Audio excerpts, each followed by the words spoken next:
نحن هلأ بأحد أكبر مناشر الحجر على مستوى الشمال السوري المحرر.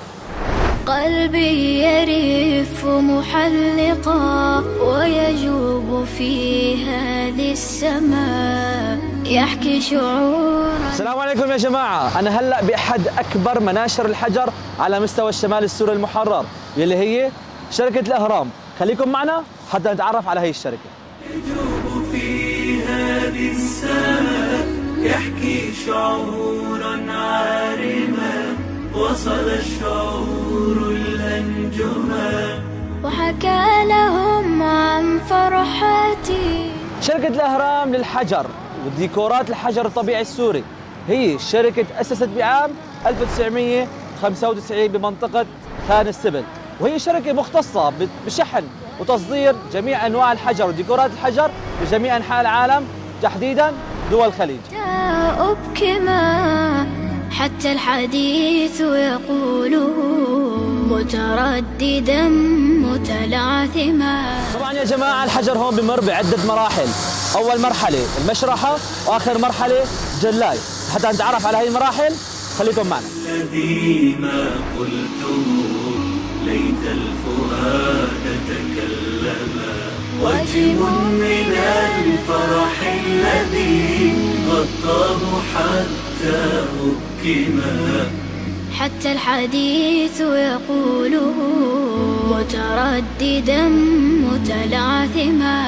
قلبي يرف محلقا ويجوب في هذه السماء يحكي شعورا عارما وصل الشعور الأنجما.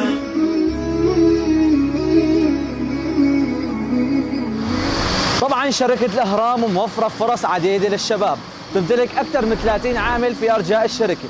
مو بس هيك، حتى عندها دقة بالمواعيد ونظافة جيدة في الحجر الموجود ضمن الشركة. وما بس هيك، وحتى عندها شركة خاصة بالشحن والتصدير.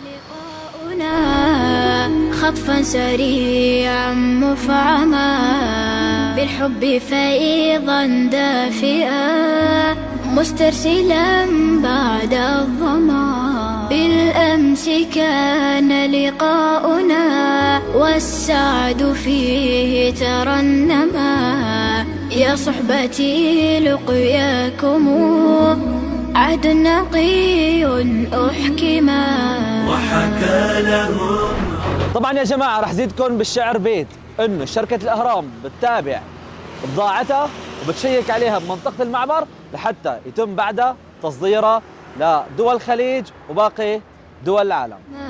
وجه من الفرح الذي غطاه حتى أبكما حتى الحديث يقوله مترددا متلعثما. لهون بنكون وصلنا معكم يا جماعة للختام. طبعا مالك هي الشركة سيد أحمد سعيد والسيد محمود أبو محمد. تواصل استفسار تواصل على هذا الرقم أسفل الشاشة. السلام عليكم.